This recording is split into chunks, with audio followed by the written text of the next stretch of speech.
pea in a pod. The pod, it's kind of almost engulfed itself around the pea. And in the same way here, the shape of the ear canal, you can see at the entrance, the cartilage is quite heavy and it's collapsed upon itself near the entrance, trapping all this wax. So just starting off using a Jobson horn, the suction probe wasn't actually removing this outer lateral piece of wax.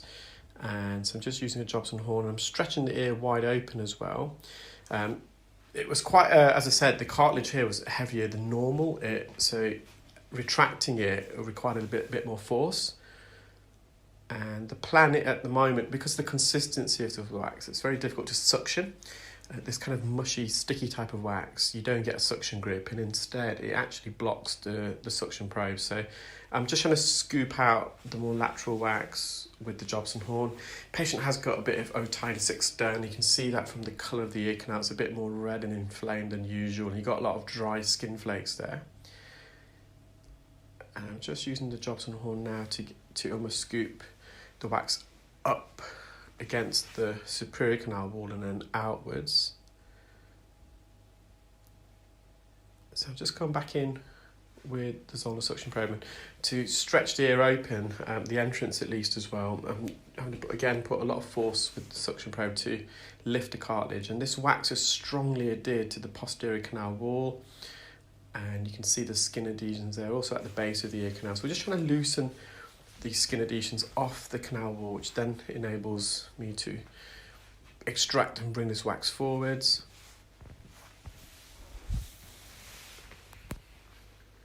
Again, I'm lifting, opening the canal entrance.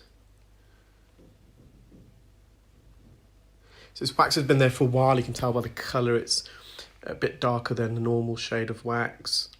So the longer the wax is in the ear, it oxidizes and it turns into a more darker brown and sometimes even black colour in appearance. Again, just lifting open the entrance. You can see there's a few cilia at the entrance as well. If you watch my last video, I explained that in most people's ears, the hair strands are on the, well, for all people, the hair strands should only be located on the outer third of the ear canal. And typically there's more hairs on the posterior canal walls of the back part of the ear canal on the first bend where we are just there. So you can see the indentation because of the consistency of the wax. When you use suction, the tip of the probe actually indents itself, makes an imprint into the wax. It's kind of sticky consistency. I'm going to put some olive oil spray in a moment just to loosen this wax and bind it together. Again, it's just blocked the tube there. I'm just trying to unblock it.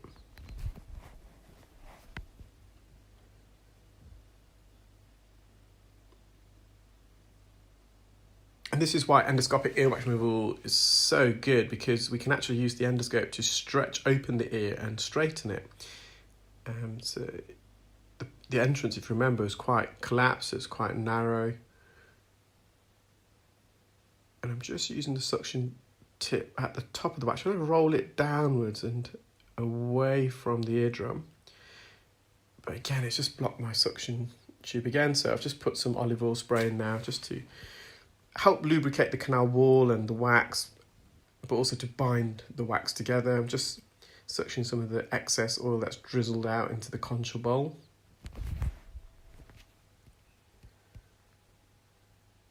Again, the idea is to kind of use gentle wriggle motions to bring this forwards.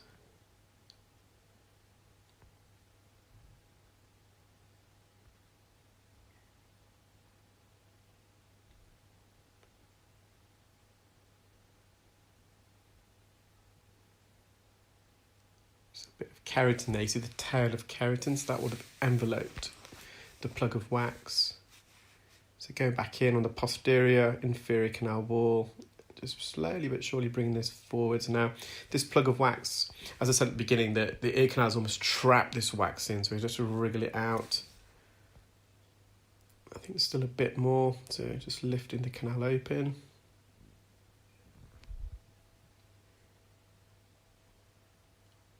And now the eardrum can see daylight, and it's a nice healthy eardrum.